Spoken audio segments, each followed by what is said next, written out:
Boa noite a todos.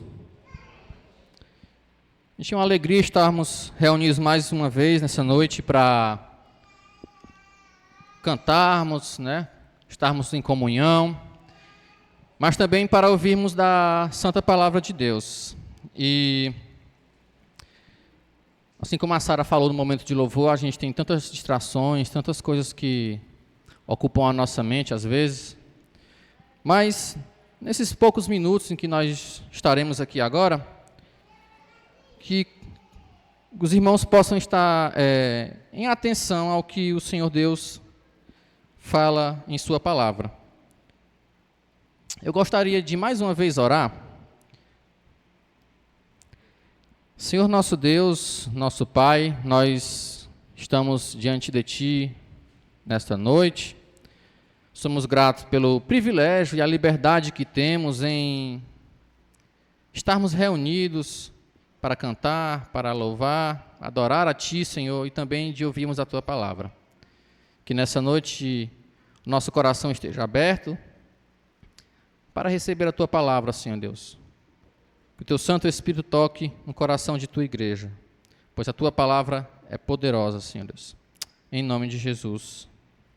Amém. Gostaria de iniciar fazendo uma pergunta e que cada um pudesse fazer uma reflexão sobre ela. Se o homem é pecador e Deus é santo, como o homem pode ser aceito por Deus? Se todos os homens, todas as pessoas são pecadoras e Deus é santo, como é que o homem pode ser aceito por Deus?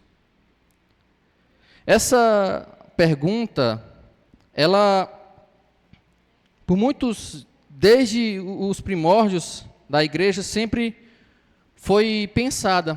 Por quê? Porque quando Cristo veio, morreu, ressuscitou e instituiu a sua igreja, muitos ensinamentos foram trazidos que, de certa forma, tentaram responder essa pergunta. Muitas vezes foi ensinado lá no início que o homem precisava fazer coisas boas, precisava fazer boas obras, precisava comprar itens abençoados para que ele pudesse ter algum lugar no céu, que ele pudesse ser aceito por Deus. Depois de algum tempo surgiu algumas pessoas que, guiadas por Deus, levaram a esse questionamento, como o homem pode ser aceito por Deus. E daí entra uma doutrina que ela é, de certa forma, irmãos, a base da nossa fé cristã, que é a justificação. Nós iremos falar um pouco sobre isso, sobre a justificação e sobre algumas consequências que ela traz na vida do homem que crê em Deus e alguns benefícios também. Mas antes disso, vamos voltar a ler o texto mais uma vez. Abram em Romanos, capítulo 5, a gente vai ler dos versos 1 ao 5. Se você não tiver na sua Bíblia, você lê aí na projeção. Romanos 5, do 1 ao 5, diz assim: Justificados, pois, mediante a fé, temos paz com Deus, por meio do nosso Senhor Jesus Cristo, pelo qual obtivemos também acesso, pela fé, a esta graça, na qual estamos firmes, e nos gloriamos na esperança da glória de Deus. E não somente isto, mas também nos gloriamos nas tribulações, sabendo que a tribulação produz perseverança, a perseverança produz experiência, e a experiência produz esperança. Ora, a esperança não nos deixa decepcionados, porque o amor de Deus é derramado em nosso coração, pelo Espírito Santo que nos foi dado. Séculos atrás, várias pessoas, mas principalmente um homem chamado Martinho Lutero, ele se debruçou sobre este livro de Romanos. E, tocado pelo Espírito de Deus, ele leu uma passagem que dizia que o justo viverá pela fé. E essa doutrina, gente, é justamente que vai trabalhar sobre a situação do homem e como ele é salvo por Deus, como ele é reconciliado por Deus. Por quê? Porque todos pecaram e carecem da glória. Ou seja, todos pecaram e todos se tornaram inimigos de Deus. O relacionamento que Deus tinha com o homem lá em Adão, lá em Gênesis, ele foi quebrado por causa do pecado. E se há uma quebra de relacionamento, precisa uma reconciliação. E desde o início da Bíblia, quando existe o pecado e as consequências que o pecado traz, já foi demonstrado ali a solução. Cristo viria para solucionar o problema. Lá em Abacuque 2:4 vai falar justamente sobre que o justo viverá pela fé. E o apóstolo Paulo, ele mais uma vez fala em suas passagens, nesse livro de Romanos sobre isso. Por quê, gente? Porque a doutrina da justificação, ela diz respeito à situação mais grave dos seres humanos caídos, que é a sua exposição diante da justiça de Deus. Deus é justo, nós não somos. Deus é perfeito, nós não somos. Ninguém pode resistir, gente, ao julgamento divino. Sabe por quê? Porque Deus, ele é santo, ele é perfeito. Ele exige perfeição. Não existe ninguém perfeito. Para que houvesse a solução, o próprio Deus providenciou através de Cristo Jesus a solução. Cristo foi o homem perfeito que cumpriu todas as exigências de Deus. E através da sua morte e sacrifício, aqueles que creem nisso são justificados. Aí vamos falar sobre justificação. Em poucas palavras, justificação é uma declaração de Deus de que aquele homem que creu, se arrependeu, ele agora é justo. Ele é declarado justo. Imagine um episódio de um marginal que cometeu um crime grave e chega perante o juiz. Ele vai ser julgado. Mas na hora da sentença, outra pessoa toma o seu lugar. Aquele que cometeu o grave mal, ele é declarado, você é justo, não existe condenação contra você. E outro recebe a condenação. Cristo recebeu essa condenação. E em Romanos, o apóstolo Paulo ele vai falar justamente sobre a situação, lá no capítulo 1, sobre a ira de Deus contra todos os homens. Ele fala lá no capítulo 3 sobre a situação do homem, que todos pecaram, carecem da glória de Deus. Ele fala sobre a justificação. E agora, no capítulo 5, ele fala sobre esses benefícios, essa consequência daqueles que creram. Daqueles que creram. Romanos 3:23, ele fala, todos pecaram e carecem da glória de Deus. Em Romanos 3:24, ele responde essa pergunta. Sendo justificados gratuitamente por sua graça, mediante a redenção que há em Cristo Jesus. Em Romanos 4, ele exemplifica 2 casos de pessoas que foram justificadas por Deus. Abraão, que creu em Deus e isso lhe foi atribuído por justiça. E Davi, que em muitos dos seus salmos ele fala, bem-aventurados aqueles cujas transgressões são perdoadas e cujos pecados são encobertos. E nesta noite, nós iremos chegar à conclusão de que a justificação, ela nos reconcilia com Deus, trazendo perseverança, alegria e esperança mesmo diante das tribulações. Voltando ao texto, no verso 1, diz assim, justificados, pois, mediante a fé, por meio da fé, temos paz com Deus, por meio do nosso Senhor Jesus Cristo. Essa é a primeira consequência, ou bênção daqueles que creram em Deus. Eles foram justificados, eles foram declarados justos. Quais os benefícios? O apóstolo Paulo ele fala o primeiro. Paz com Deus. Se a justificação trouxe paz do homem com Deus, daquele que creu e se arrependeu, significa que existia uma guerra ali, não é verdade? Existia inimizade. Então, se aquele que se arrependeu de seus pecados, foi salvo, ele agora tem paz com Deus, significa que aqueles que não creem em Cristo, eles são inimigos de Deus. Eles são inimigos de Deus. Lá em João, capítulo 3, verso 18, diz assim, irmãos. João 3,18. Quem nele crê não é condenado, mas o que não crê já está condenado, porque não crê no nome do unigênito do Filho de Deus. Ou seja, os que não creem em Cristo, eles já estão sob condenação. A ira de Deus já está sobre ele. Apenas por causa da graça de Deus, por meio da fé, ou seja, daqueles que creem em Cristo, a salvação e a justificação. Ou seja, a justificação, de certa forma, a partir do momento que você é declarado, ela se torna algo do passado. Ou seja, já é uma decisão de Deus. Você é declarado justo. Agora você tem uma caminhada a trilhar. E a justificação, essa declaração de que aqueles que se arrependeram e creram em Cristo, ela traz alguns benefícios. Primeiro, que eu já falei, trouxe paz com Deus. E se antes haveria uma inimizade e agora a paz do homem com Deus, há uma reconciliação, ou seja, o homem agora tem acesso novamente a Deus. Tem acesso novamente a Deus.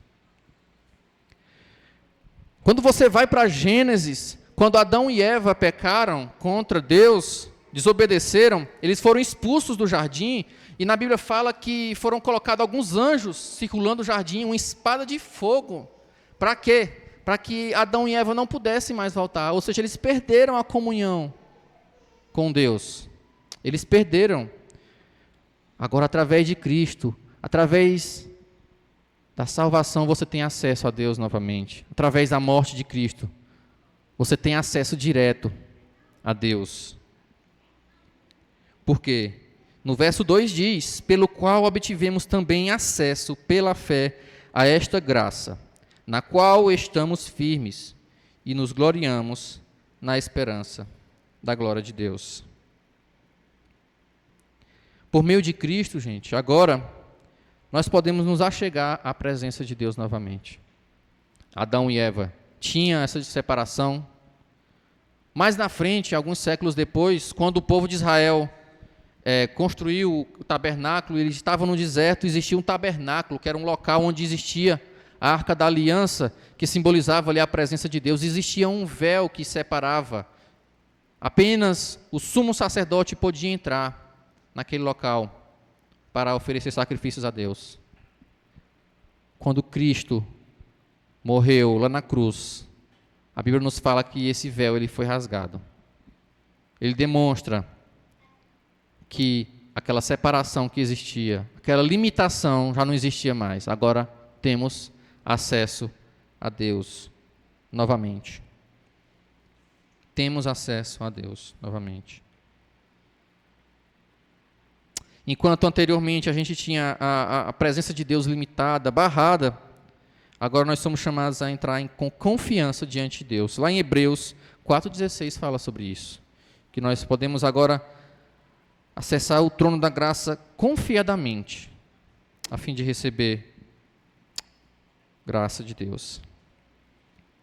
Uma consequência que nós podemos imaginar agora no tempo presente, nós falamos sobre justificação, que é uma coisa do passado, a partir do momento em que você é declarado, conforme passa o tempo, se torna passado.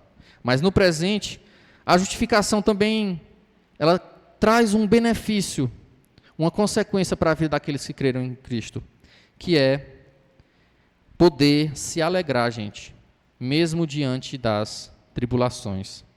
No verso 3 fala, Romanos 5:3, e não somente isto, mas também nos gloriamos nas tribulações, sabendo que a tribulação produz perseverança, a perseverança produz experiência e a experiência produz esperança. Como assim nós podemos ter alegria mesmo diante das tribulações? Irmãos, eu sei que Não há nada mais antinatural do que você apreciar ou gostar de passar por tribulação. Ninguém gosta, irmãos. Tribulação, dificuldades, tentações na nossa vida. É algo que a gente tenta evitar. Mas quando a gente é justificado, há uma perspectiva inteiramente nova diante das tribulações. A gente pode se alegrar diante das tribulações, não porque a gente aprecia ela, gente, mas porque sabemos o que a tribulação pode produzir na nossa vida. Em Romanos fala o que a tribulação pode produzir na nossa vida aqui. Ela fala que nós nos alegramos, nos gloriamos nas tribulações, sabendo que a tribulação produz perseverança. A tribulação produz perseverança. Existe um teólogo que chama R.C. Sproul, que ele fala que uma vida fácil não serve de nada para produzir experiência ou caráter. A experiência ou o caráter são forjados no cadinho da dor. O cadinho é um recipiente em que se mistura algumas coisas para produzir outra substância. Na química, né? A Paty está por aí e vai saber direitinho como é que é. Mas é justamente isso. A tribulação, ela produz perseverança, irmãos, porque a partir do momento que você passa por tribulações na sua vida, não por sua própria força, mas você vai criando casca, de certa forma. Você vai aprendendo, às vezes, quando a tribulação é causada por você mesmo. Olha, se eu sei que isso que eu estou fazendo aqui me causa tribulação na vida, eu vou fazer de novo? Não. Então, a tribulação, de certa forma, ela produz perseverança. Perseverança. E aqui fala também que a perseverança, ela produz experiência, que é justamente a partir do momento em que você passa pela tribulação, vence as dificuldades, confiando em Deus, as próximas vezes você já tem aprendido com aquele ponto. A tribulação causa isso em nossas vidas. E por fim ela fala que a perseverança produz experiência e a experiência produz esperança. A esperança é algo muito mais profundo, irmãos. Não é, geralmente, quando a gente está falando em esperança aqui, não é a esperança que normalmente a gente sabe por aí. Acho que uma semana atrás, estava conversando com o Anderson. E aí, Anderson, rapaz, como é que vai ser? O Ceará vai ganhar mesmo? Ou vai passar mais um ano na Série B? O Anderson, com certeza, ele tinha esperança, né? Esperança de que ele ia ganhar o jogo e ia conseguir passar para a Série A do Brasileirão. Mas é dessa esperança que eu estou falando, que Paulo está falando? Não. Porque a esperança na vida do crente, ela é algo muito mais profundo. A esperança é uma certeza. É como se o Anderson já soubesse que o Ceará ia ganhar. A esperança está em Deus, porque Deus é perfeito e justo. Ele não falha, irmãos. Ele não falha. O Ceará pode falhar, mas Deus não. Tudo isso, as tribulações, irmãos, elas devem mudar a nossa perspectiva, a nossa forma de pensar. Não é, irmãos, quando passamos por tribulações para a gente se revoltar com Deus, mas é para ser grato. Deus, se realmente eu estou passando por isso, é primeiro porque tua permissão. E que isso possa ser de ensino para que eu possa perseverar em Deus. Não porque eu sou capaz disso, mas porque Ele me capacita para isso. Para que eu possa ter experiência e isso me dê esperança. Esperança, gente, é uma certeza. E ele fala ainda que no verso 5, que ora, a esperança não nos deixa decepcionados, porque o amor de Deus é derramado em nosso coração pelo Espírito Santo que nos foi dado. Essa esperança, ela não nos deixa decepcionados. É a esperança que não tem possibilidade de ser envergonhada. É a esperança que carrega consigo a certeza de Deus. É uma esperança que não falha. No outro sentido, nossa confiança, ela olha para frente com a mesma segurança quanto ao que Ele fará quando completar em nós a sua obra de redenção. Uma obra que não pode falhar, irmãos. A esperança da glória de Deus. Sabe por quê? Você pode ter várias esperanças na sua vida, expectativas. Quanto é que eu vou passar na escola? Daqui a tantos anos, será que eu vou ter o emprego dos sonhos? Será que eu vou ter tanto na minha conta bancária? A gente tem algumas expectativas sim, irmãos. Mas elas podem falhar. Elas podem falhar com certeza. Mas aqui ele fala esperança da glória de Deus. É uma esperança que tudo pode falhar. Mas é só essa que nos mantém firmes. Que é a esperança da glória de Deus. É saber que tudo pode ser destruído. Mas nós temos a Cristo. Nós sabemos que o mundo pode se destruir, mas a gente tem um lar já reservado para nós.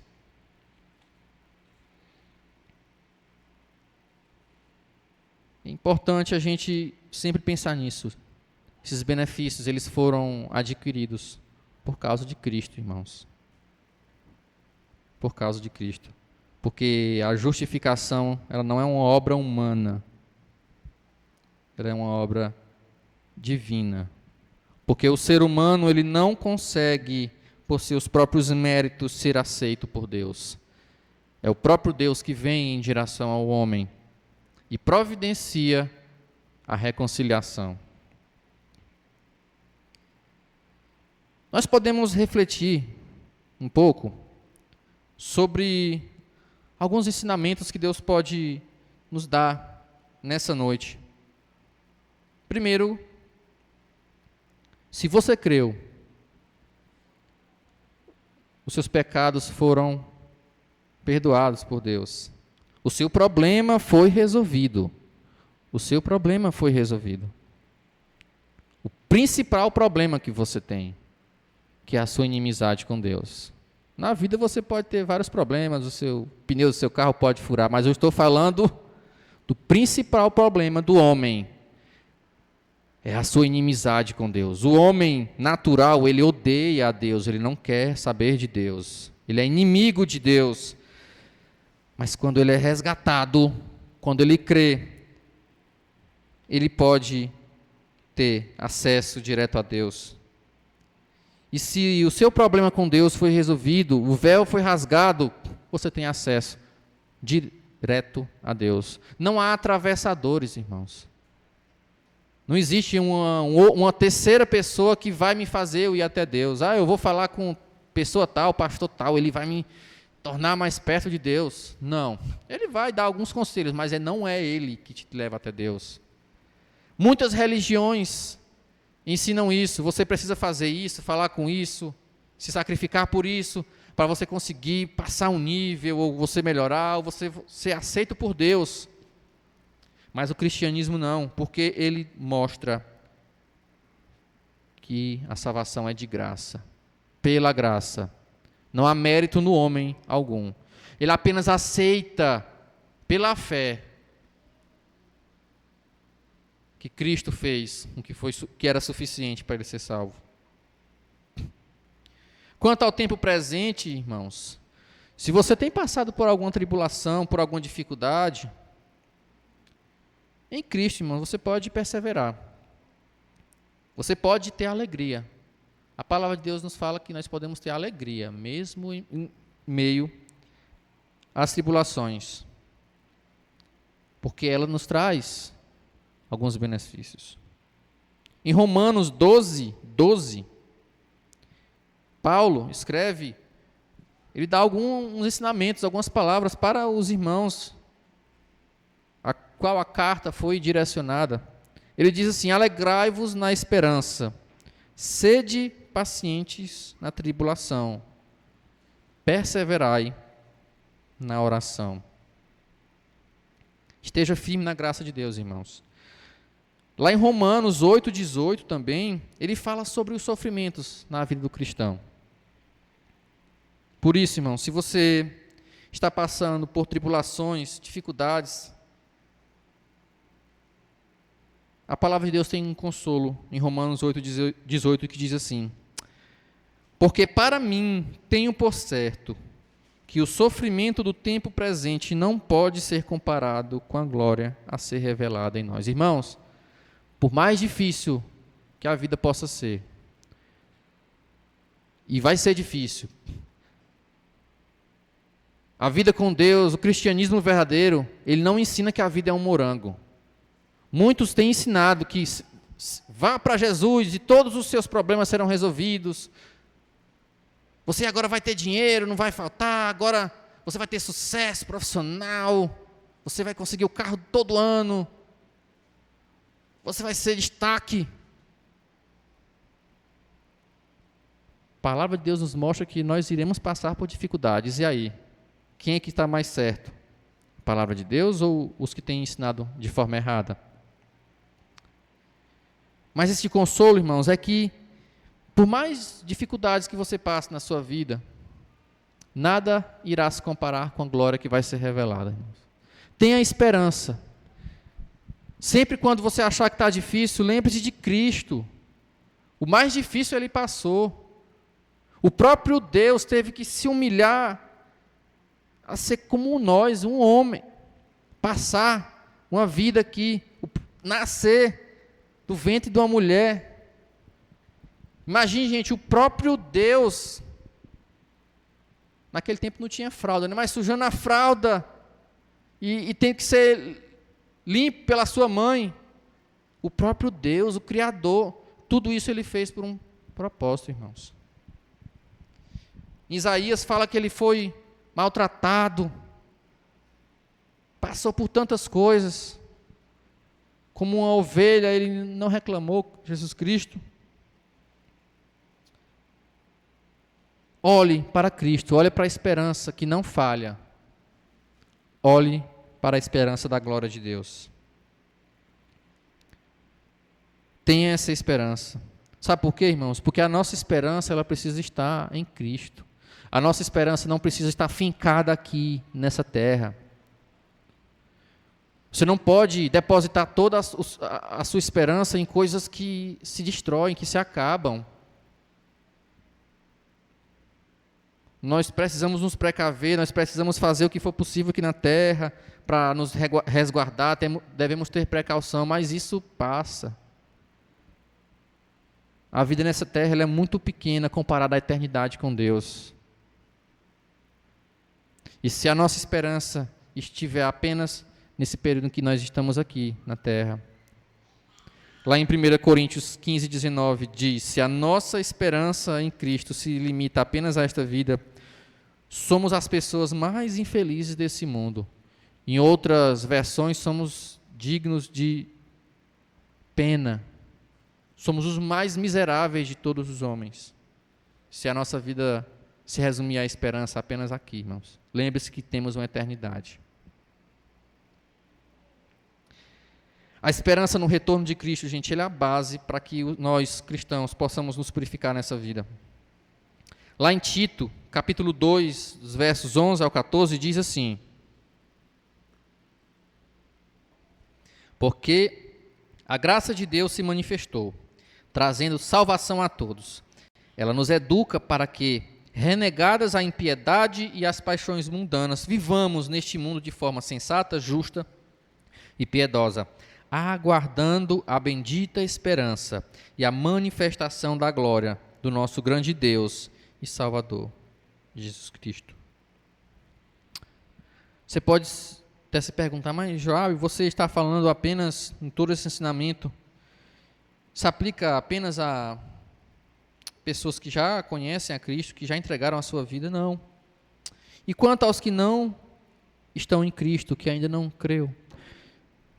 Se você ainda não entregou a sua vida a Cristo, não creu verdadeiramente nessa palavra, não se arrependeu de seus pecados, você precisa entender que você está em guerra com Deus. Você é inimigo de Deus. A palavra de Deus diz, eu já li isso, lá em João 3,18, que quem não crê, a condenação de Deus já está sobre você. Você precisa crer que só Cristo pode te salvar. Você precisa arrepender dos seus pecados. alguns capítulos depois, que Paulo, nesse livro de Romanos, ele vai falar sobre justificação, ele vai falar sobre esses benefícios, vai falar que nada vai nos separar do amor de Deus, mas lá em Romanos 10, 19, irmãos, diz que, para aqueles que ainda não creram, se com tua boca confessares a Jesus como Senhor e em teu coração creres que Deus o ressuscitou dentre os mortos, serás salvo. É a mensagem para aquele que ainda não creu. Essa mensagem é para você. Se com tua boca confessares a Jesus como Senhor. Muitos dizem, não, eu creio em Cristo, eu gosto dele, ele ensina coisas muito boas, verdade. Mas para ser aceito por Deus, é muito mais do que apenas acreditar que ele existe. Até os demônios, eles também acreditam. A Bíblia fala isso. Mas precisa confessar. Você já confessou? Você tem ele como a sua verdadeira esperança? Pode me faltar tudo, mas não pode faltar o Senhor na minha vida. Você confessa ele como Senhor da sua vida. Se você confessa ele como Senhor de sua vida, significa que você é submisso a ele. Você obedece ao que ele diz em sua palavra. Se com tua boca confessares e em teu coração tu creres que Deus ressuscitou entre os mortos, serás salvo. Que essa mensagem possa falar aos nossos corações, não só no momento em que estamos aqui, mas quando a gente for embora. Primeiro, irmãos, se você creu, se você se arrependeu, se você confessou que Cristo é o Senhor sobre sua vida, você tem paz com Deus, você tem acesso a Ele. Agora você tem esperança, porque você passa pelas tribulações, você persevera, você se alegra, mesmo por mais difícil que seja. E você agora tem a expectativa e a certeza da glória de Deus. O mundo vai passar, nós iremos morrer um dia, mas temos uma eternidade garantida com Deus. O Cristo falou, eu vou, mas eu vou preparar lugar, para que aonde eu estiver, estejais vós também. A justificação, irmãos, ela nos reconcilia com Deus, trazendo perseverança, alegria e esperança, mesmo nas tribulações. Senhor nosso Deus, nós te agradecemos, Pai, por esta noite em que estivemos aqui e por tua palavra que foi pregada, Senhor. Deus, quebranta o nosso coração, se nós que já cremos, temos tido coração duro para a verdade do teu evangelho, temos depositado nossa confiança em nós mesmos e não em ti, Senhor. Assim como um pai que ama o filho, nos corrige, Senhor. Nos corrige, quebra o nosso coração diariamente, Pai. Para que nós possamos perseverar, alegrar-se em ti, Senhor. E ter a ti como centro de nossa vida, Pai. Senhor, e se por acaso ainda não cremos em ti, Senhor, o teu Santo Espírito quebrante o nosso coração, Deus, e nos faça crer, Senhor. Se arrepender e confessar que só Tu és Senhor, Pai, para que possamos ser salvos, possamos participar, Deus, do corpo de Cristo, Senhor, e possamos ter uma verdadeira esperança que não se contamina, que não se acaba, que não pode decepcionar, porque a esperança é no próprio Deus perfeito. Em nome de Jesus nós te agradecemos, Pai. Amém.